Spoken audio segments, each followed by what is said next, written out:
Essa é a retrospectiva do meu podcast com os melhores áudios de cada tema. Você já reparou que o trabalho nunca acaba? Trabalho nunca acaba, gente. O que acaba é o tempo. Trabalho é sempre infinito. Sempre tem mais coisas para fazer. Seja o trabalho no, no escritório, né, no ambiente de trabalho, ou trabalho de casa. Né? Quem nunca reparou que nunca acaba a louça que tá na pia? Sempre tem mais algum canto da casa pra gente varrer? Sempre tem mais algum armário pra gente arrumar? Né. Em todo lugar é assim, todo tipo de trabalho. "Ah, mas eu atendo pacientes, quando acabou o último paciente, acabou". Não, acabou, porque você tem documentação dos pacientes para organizar, você tem o seu consultório para arrumar, né. Gente, o trabalho, ele é infinito, ele nunca acaba, nunca acaba. Você sempre pode rever um documento mais uma vez, você sempre pode arrumar uma coisa mais um pouco, você sempre pode caprichar um pouco mais em alguma coisa que você está fazendo. Sempre. Ele é infinito. O tempo que você quiser dedicar para fazer alguma coisa de trabalho, você consegue. Você consegue. Se você quiser, né? Óbvio que não tô falando de enrolar, né? Ou de inventar coisas para fazer. Mas se você quiser se dedicar mais a uma coisa, alguma atividade, alguma tarefa, você consegue. Você consegue investir mais tempo em deixar o seu relatório, o seu produto, o seu trabalho um pouquinho melhor. Com certeza você consegue. E quando a gente pensa nisso, que a natureza do trabalho ela é infinita, infinita. É, né? A gente entende que o que acaba é o tempo, né? Por que que a gente não fica infinitamente limpando a casa? Chega uma hora você fala assim: "Cara, eu estou limpando isso daqui há 2 horas, 3 horas, 8 horas, 2 dias. Chega", né. Aliás, o começo lá que eu comecei a limpar, agora já tá sujo de novo. E alguma hora você tem que colocar um fim, né, você tem que arbitrar onde acaba o trabalho, aquele trabalho que você poder estar fazer. Em algum lugar você tem que colocar uma linha e falar assim: "Ó, daqui pra cá, chega. Daqui pra cá, acabou". E isso, gente, é a gente que tem que fazer, né. É a gente que tem que saber onde acaba o trabalho, onde a gente vai delimitar essa fronteiras do razoável, né. E o que que acontece? Muitas vezes, como que a gente define isso? A gente define com base no tempo, né. A gente fala: "Não, mas eu tô aqui há 2 horas, eu tô aqui há 3 horas", sei lá. E outras vezes, a gente define, com base no resultado. Então a gente fala: "Vou limpar esse esse apartamento até eu achar que tá bom. Eu vou arrumar essa cozinha até eu achar que tá bom. Eu vou trabalhar nesse relatório até eu achar que tá bom". Só que isso é muito subjetivo, né, concorda? Quando que tá bom? Por que que tá bom? Por que que agora tá bom, antes não estava?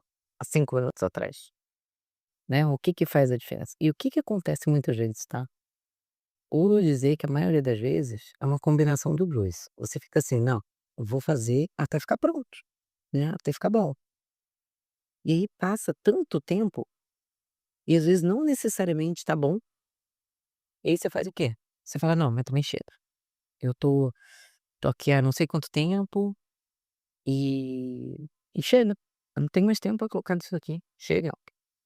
E aí o que que você tem? Você tem provavelmente gasto mais tempo do que você deveria e gostaria, né, e não necessariamente o resultado que você gostaria, né.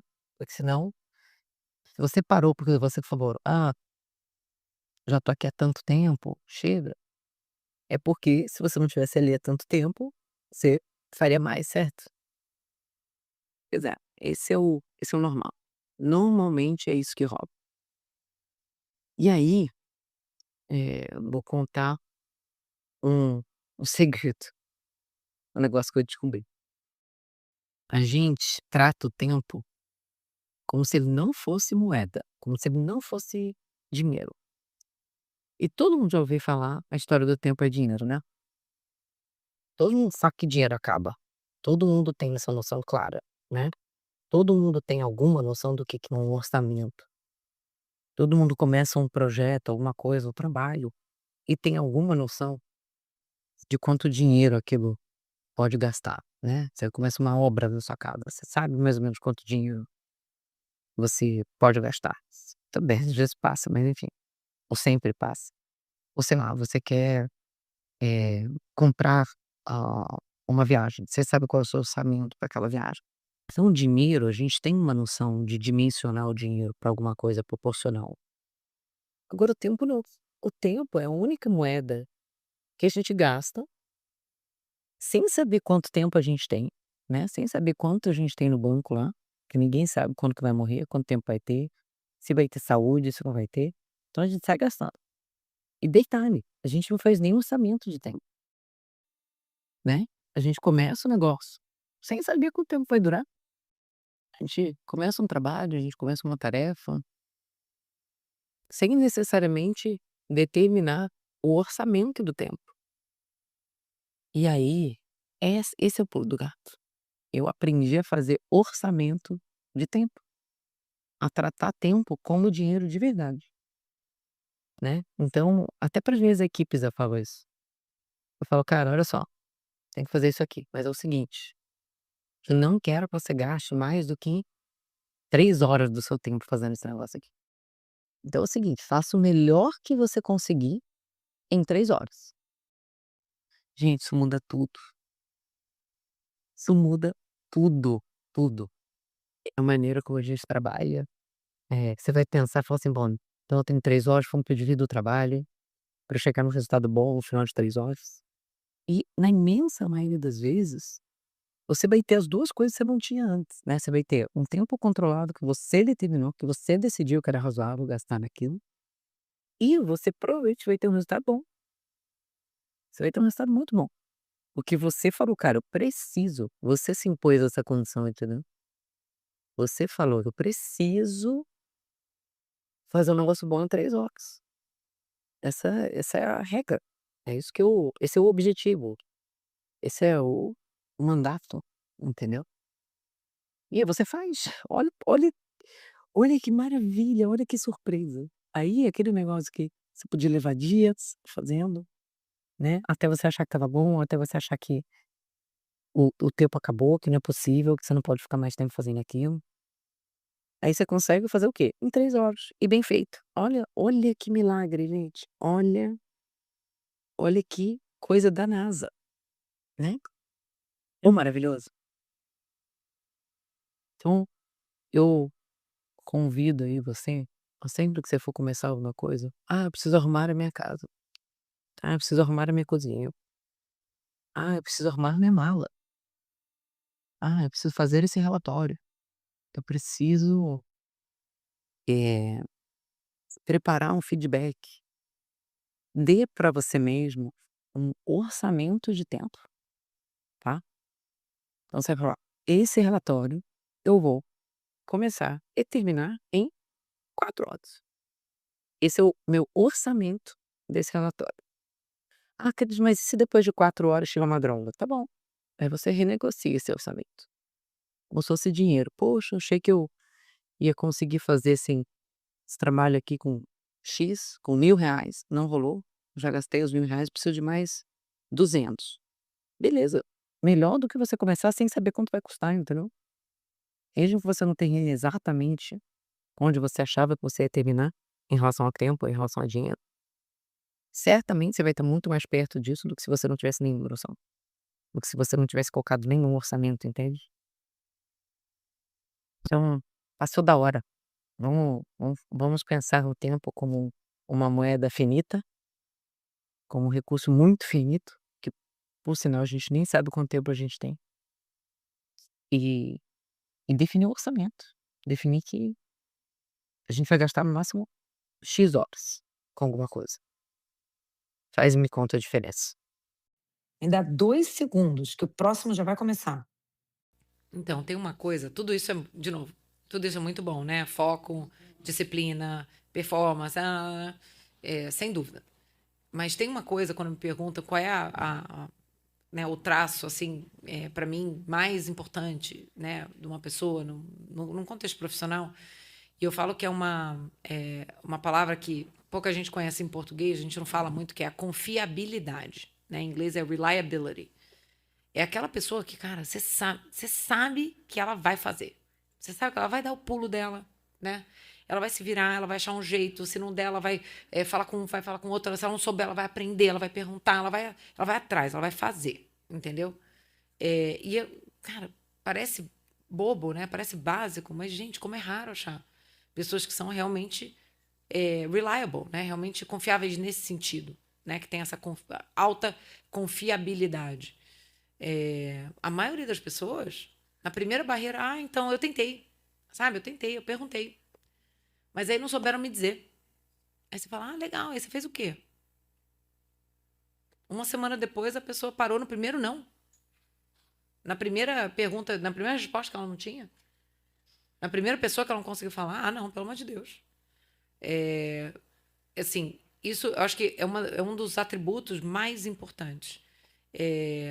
São pessoas que elas vão conseguir ir muito mais longe, mesmo tendo muitas vezes menos experiência, menos qualificação formal, né? Porque no fim o que importa, gente, é o resultado que você vai entregar.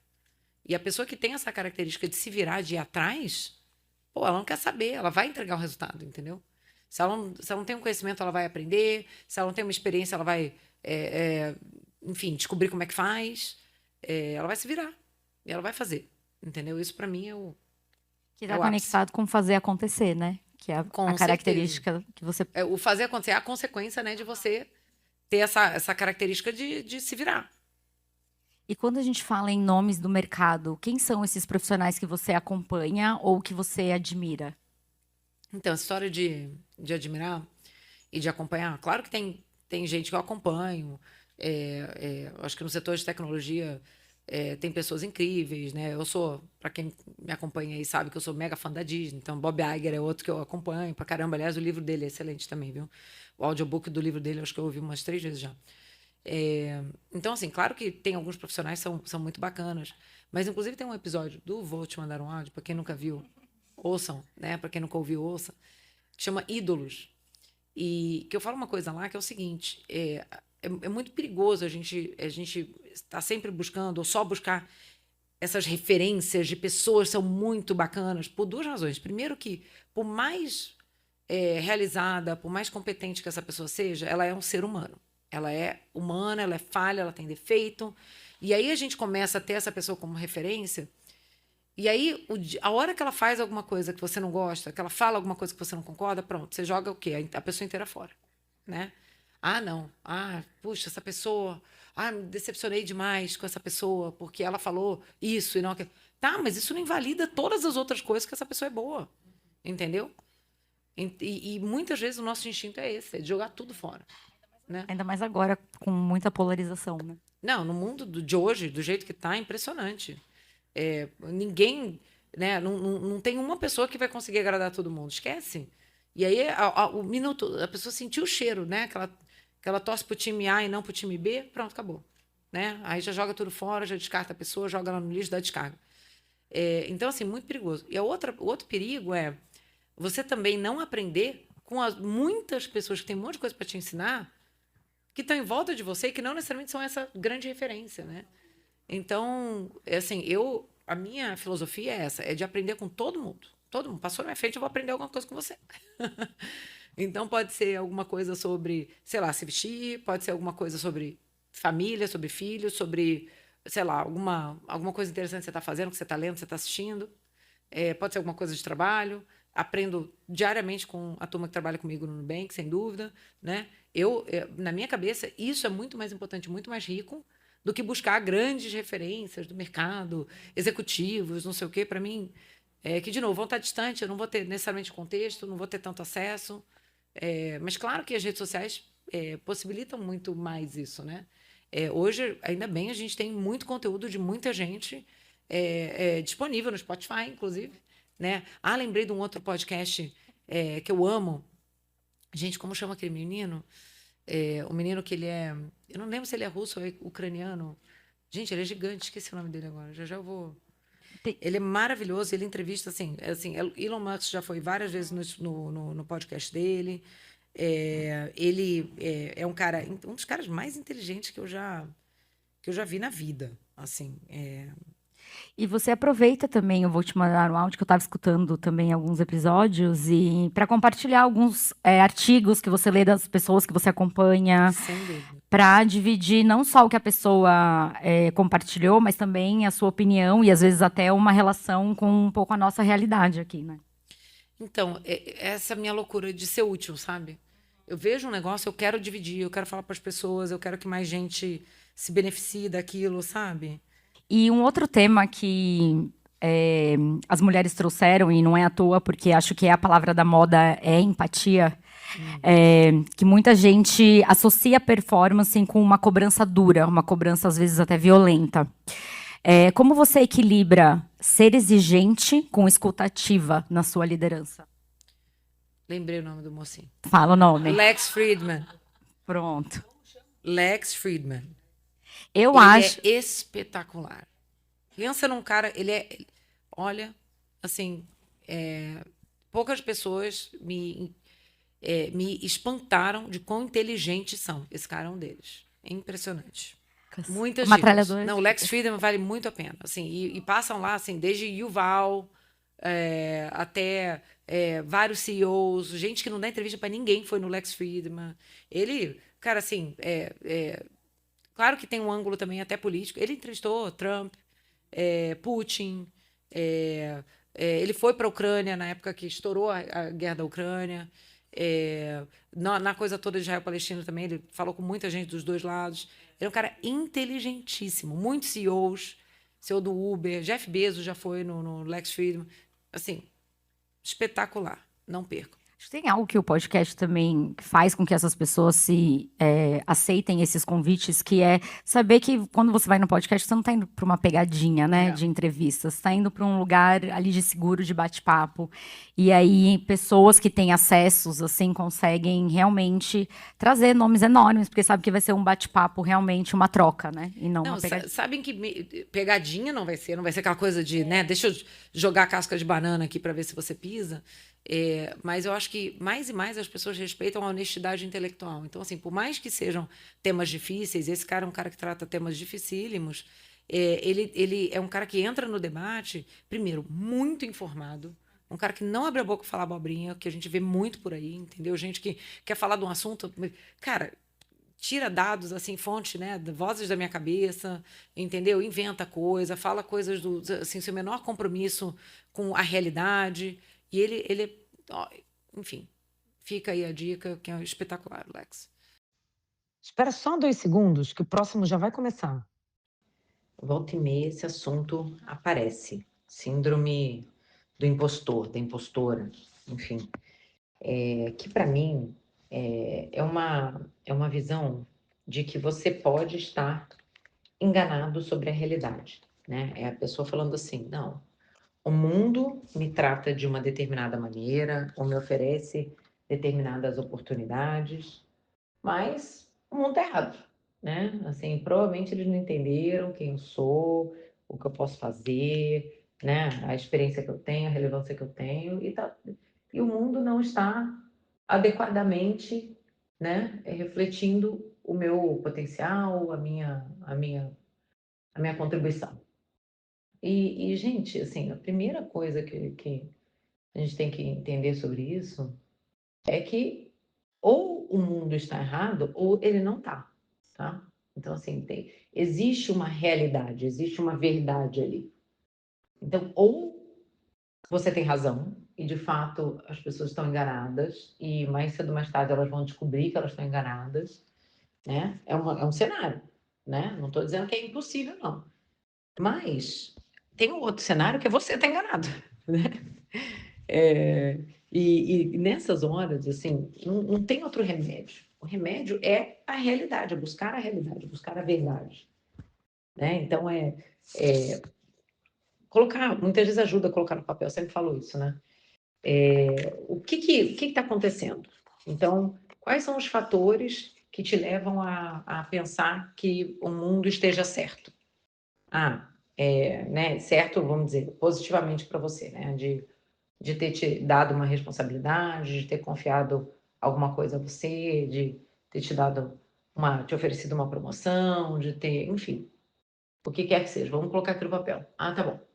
E o que pode te indicar que não, o mundo não está certo, é a sua teoria da conspiração na sua cabeça, você é uma impostora, um impostor, e mais cedo ou mais tarde as pessoas vão descobrir. Anota, bota lá. Porque eu não faço isso aqui direito. Porque não sei o que, não sei o que, não sei o que.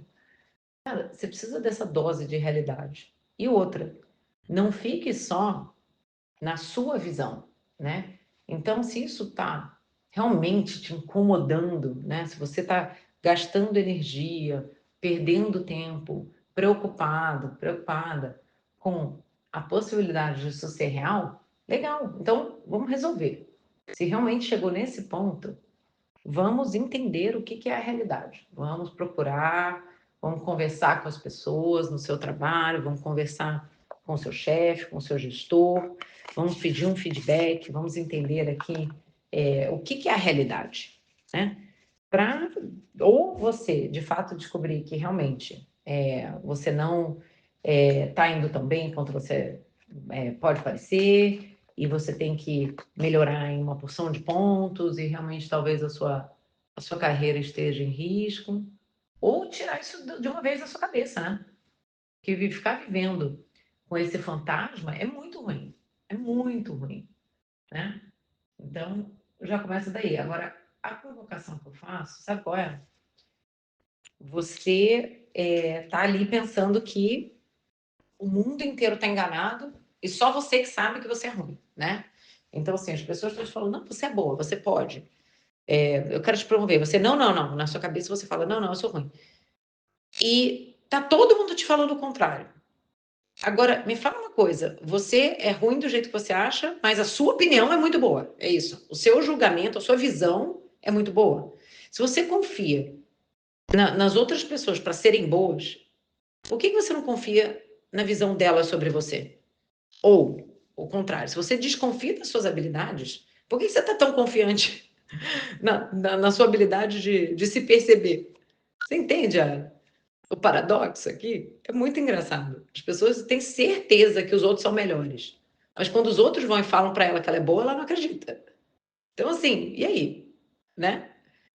Vamos parar para pensar nisso e toda vez que se pegar nessa situação, procurar a realidade. Né? Vamos sempre buscar a realidade. Ainda 2 segundos, que o próximo já vai começar. Sempre tem gente me perguntando sobre empreender, falando que quer muito empreender, mas que não tem uma ideia, não tem uma ideia, né. E queria muito, mas que não sabe como fazer, ou não sabe como ganhar dinheiro, fala que o mercado está muito saturado. Gente, a história do mercado saturado, ai, olha, é desesperador. Gente, o mercado está saturado, realmente, não tem um mercado tá saturado, realmente tem muita gente fazendo tudo em todos os mercados, não tô, brincando não, é verdade, realmente. Só que ele tá saturado de gente ruim. Gente ruim, gente, estamos no Brasil, tudo é ruim, você chama alguém para trabalhar, para fazer um serviço para você, é ruim, é mal feito, a pessoa não aparece, ela some, ela atrasa, ela faz um negócio cagado. Gente, é tudo ruim, gente, é desesperador, é desesperador. Quando foi a última vez que você precisou de um serviço e você achou uma pessoa que te respondeu prontamente, que mandou um orçamento que você conseguiu entender, que falou que ia te retornar e te retornou, aí combinou no dia com você, ela apareceu, aí ela pegou e fez o trabalho, olha só, olha que gênia, ela fez o trabalho que ela combinou. Ah, nossa senhora! Aí ela entregou o que ela prometeu. E quando foi a última vez que isso aconteceu com você? Gente, é muito raro, é muito raro. É impressionante como as pessoas não fazem o básico, o básico. Assim, o Brasil está lotado de oportunidade para quem queira ganhar dinheiro, quem queira trabalhar, quem queira empreender. Não precisa ser empreendendo não, você pode ser como funcionário também. Tá cheio de oportunidade para ganhar dinheiro, alguém que faça o quê? O básico, né. Que você não faça o cliente se sentir que você está fazendo um grandíssimo favor de atender ele, de aparecer, de dar uma resposta, entendeu, de completar o serviço que você pegou, pelo amor de Deus. Todo olha, me fala quem que conhece aqui um, né, uma pessoa que não seja, que seja, sei lá, um marceneiro, um gesseiro, um pintor, enfim, alguém que faz esse tipo de serviço, que seja bom mesmo e que o cara não esteja ganhando dinheiro pra caramba, pra caramba. E gente, uma outra coisa que eu falo é o seguinte, eh, tá cheio de coisa ruim que é cara, tá cheio, lotado de coisa ruim que é cara. Quem é bom tem que ser caro mesmo. Concorda que quem é bom tem que ser caro? Tá cheio de gente ruim que é cara. O cara que é bom tem que ser caro, ele vai ganhar dinheiro. O problema é a quantidade de gente que é ruim e caro, entendeu? Porque assim, barato e bom eu já desisti, tá? Porque de novo, é tudo tão ruim, que o cara que é bom ele tem que ser caro mesmo. E é aí que se ganha dinheiro, gente, é aí. É aí que se ganha dinheiro, fazendo o básico. Não precisa ter a ideia da NASA, não precisa fazer a grande inovação do século, não precisa ter a ideia brilhante. Inclusive, gente, ideia, pelo amor de Deus, tá? Ideia, como diz o Tales, vale 10 centavos a bacia, entendeu? Não é sobre ideia, é sobre fazer. Fazer. Fazer o quê, Cris? Qualquer coisa. Qualquer coisa que você possa fazer, se você fizer bem, vou fazer bem, eu vou me propor a fazer bem. Eu vou me apresentar bem, eu vou responder meus clientes rápido, eu vou dar um orçamento que dá para entender, que é bacana, que explica, que mostra o esforço que está por trás, o trabalho que está sendo feito. Eu vou explicar para o cliente as opções que ele tem e quais são os prós e contras aqui, os pontos positivos, os pontos negativos das 2 opções ou das 3 opções. Eu vou dar opções para esse cliente, eu vou me adequar ao que esse cliente quer. Aí eu vou, sabe fazer o quê? Eu vou combinar com ele um prazo. E olha isso, eu vou cumprir o prazo, gente. Ai, meu Deus, que gênio, que gênio. Ai, gente, tem tanta oportunidade para alguém que consiga fazer isso. Só fazer o básico bem feito. Pegar um serviço, não largar no meio, entendeu? Só assumir o compromisso, né, de verdade, entregar o compromisso que a pessoa assumiu. Então, assim, a próxima vez que alguém começar do seu lado e falar assim: "Ai, poxa, eu queria tanto empreender. Ai, tá tão difícil de ganhar dinheiro", lembra esse papo e se pergunta se essa pessoa está fazendo o básico, o mínimo do básico, tá. Eu tô assim, tô para ver exemplos de pessoas que estão fazendo essas coisas aqui que a gente está falando, que são o básico e não estão ganhando dinheiro na área delas. Ainda 2 segundos, que o próximo já vai começar. Esses dias me perguntaram na caixinha sobre o ócio criativo.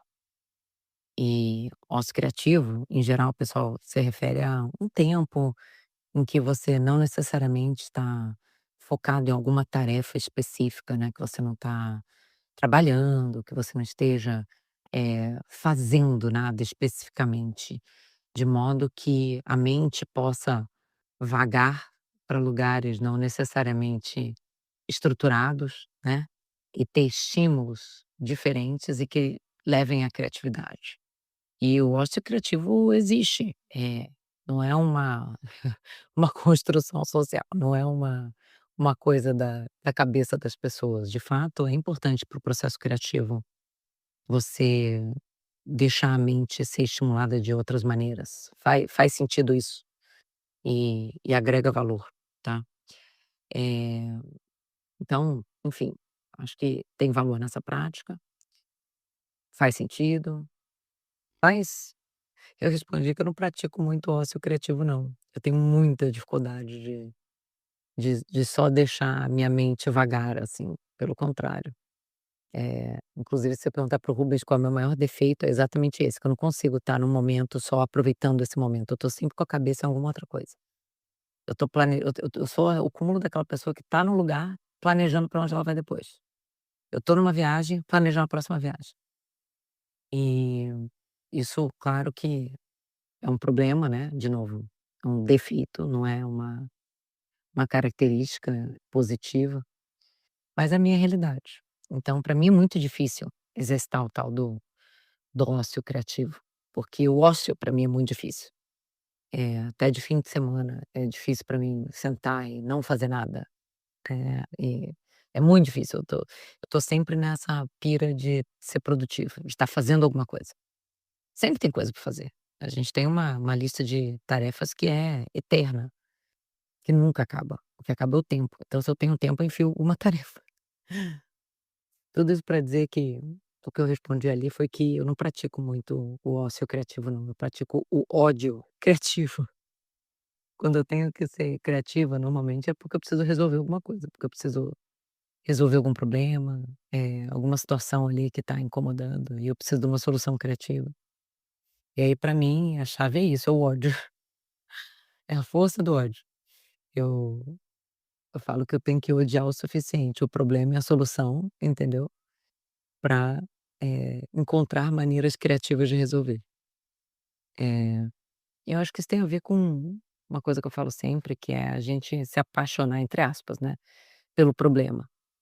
Quando você encontra um problema que realmente te incomoda, que dói, que você se compromete a resolver, é algo que fica ali com você, né, que você carrega o tempo todo, que você tá o tempo todo pensando, de novo, especialmente se você odeia, né, aquilo tá presente o tempo todo, toda hora você tá lembrando, toda hora aquilo tá te incomodando, e é desse pensamento constante e desse ódio profundo que muitas vezes vem a criatividade, porque a gente não desiste, a gente tenta de um jeito, tenta de outro, tenta de outro. Pensa: "E se eu fizer isso? E se eu fizer aquilo? E se eu tentar dessa maneira? E se eu abordar desse jeito? E se eu buscar essa solução, aquela outra?". Eh, e muitas não vão dar certo. Muitas vezes a gente vai pensar e meditar e tentar e explorar de um jeito ou de outro e não vai rolar. Mas é justamente essa força do ódio criativo que mantém a gente estimulado até a gente encontrar uma solução. Porque criatividade é isso, né, a gente encontrar uma maneira nova. Aliás, eu falo que inovação é isso, é encontrar uma maneira nova de resolver um problema. Então, para mim vem disso, vem da gente, escolher um problema e odiar ele com força suficiente, de maneira a isso estimular o nosso ódio criativo. Essa é a minha meu combustível, não é o ócio não, é o ódio criativo. Espera só 2 segundos que o próximo já vai começar. Uma coisa que as pessoas confundem muito é querer com gostar de ter. O que que eu quero dizer com isso? As pessoas confundem, elas falam assim: "Ah, eu queria tanto, estar mais em forma", mas ela não quer treinar todo dia nem fazer dieta, né. Então, ela não queria tanto. Ela gostaria de estar em forma, você entende a diferença? É muito diferente. Quando você quer mesmo alguma coisa, você quer o processo, você está disposto a passar por aquilo tudo, entendeu? Você, de novo, você quer estar em forma? Legal. Você vai querer ir fazer ginástica todo dia, você vai querer ir na academia, você vai querer fazer dieta, né? Porque uma coisa não existe sem a outra. Agora, ah, não, isso eu não quero. Ah, não quero fazer dieta. Então você não quer estar em forma, você gostaria de estar, você entende? E as pessoas falam como se elas quisessem, né? Como se elas realmente tivessem nessa posição de querer, só que o querer, gente, você tem que querer de verdade, você tem que aquilo tem que doer em você. Você tem que querer a dor do que você quer.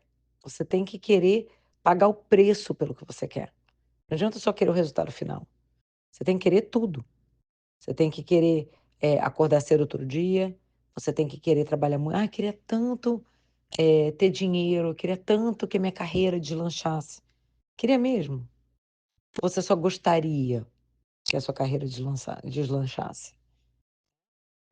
Você queria mesmo? Você queria acordar todo dia mais cedo? Você queria se preparar pra caramba, todo dia antes de trabalhar? Você queria organizar a sua semana? Você quer ser o mais produtivo e eficiente possível que você possa ser, né, de qualquer maneira. Você quer fazer o seu melhor todos os dias. Você quer não se distrair todo dia no trabalho. Você quer fazer tudo que você poderia fazer. "Ah, não, isso eu não quero". Então tá. Então então você não quer. Então assume pra você que você não quer. De novo, não adianta querer o resultado final. Todo mundo quer a barriga de tanquinho. Ninguém quer fazer dieta, né? Tem até uma figurinha que fala: todo mundo quer gelo no copo, ninguém quer encher a forminha. E é isso, tem que encher a forminha, gente, tem que fazer o sacrifício. Porque o resultado que você quer está do outro lado do sacrifício que você não quer fazer, né? Do preço que você não quer pagar. Então, quando a gente falar de querer, vamos lembrar de querer o preço, de querer o sacrifício, de querer fazer as coisas que a imensa maioria das pessoas não está disposta a fazer. Não só o resultado. O resultado, todo mundo gostaria de ter. Todo mundo gostaria de ter. A gente tem que querer de verdade. A gente tem que querer o processo. A gente tem que querer o custo. A gente tem que querer o sacrifício, né? Aí sim a gente quer de verdade. Agora corre lá no Instagram e me conta, o que você achou desse áudio? Te ajudou? Impactou sua vida? Agora corre lá no Instagram e me conta, o que você achou desse áudio? Você gostou? Te ajudou?